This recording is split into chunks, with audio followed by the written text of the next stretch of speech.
All right, so three real estate investing hacks that every creative real estate investor needs to know to really maximize their results.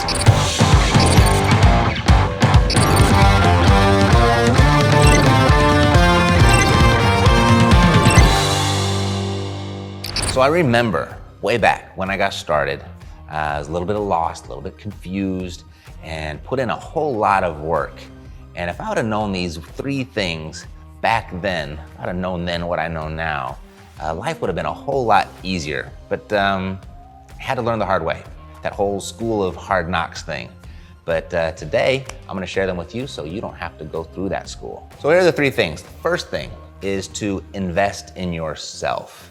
And that might seem a little obvious, might seem a little bit cliche, but there's a reason that they are cliches, because it's somewhere back when they were created, there was a whole lot of truth that surrounded them. And what I'm talking about specifically when it comes to investing in real estate creatively, to actually invest in yourself, is you can make a deal out of anything. And a lot of people think real estate is really risky and there are bad real estate investments. I don't think so. There's only uneducated real estate investors. That's why you want to invest in yourself. Number two is to be very intentional about your environment, to actually create it. You know, you've heard probably before that you are the average of the 5 people that you spend most of your time with.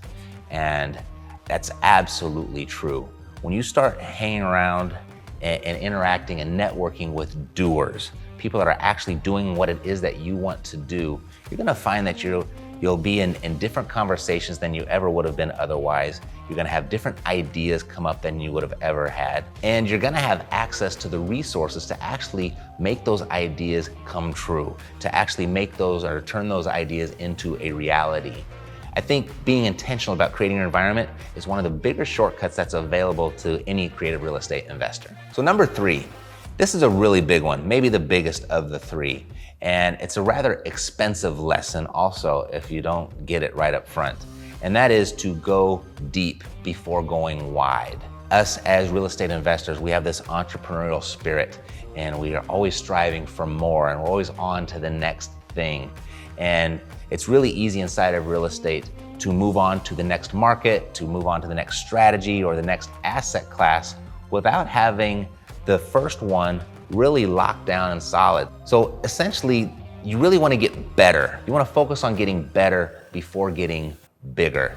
And right when you think you've got it locked in, push a little bit more, get a little bit better before going out and looking for other avenues, other asset classes, other opportunities. So if you like talking about this kind of stuff and you like talking about it on a daily basis, you probably like the podcast. We went ahead and we put a link down there below for you to make it really easy to go ahead and click the subscribe button, and we'll see you there.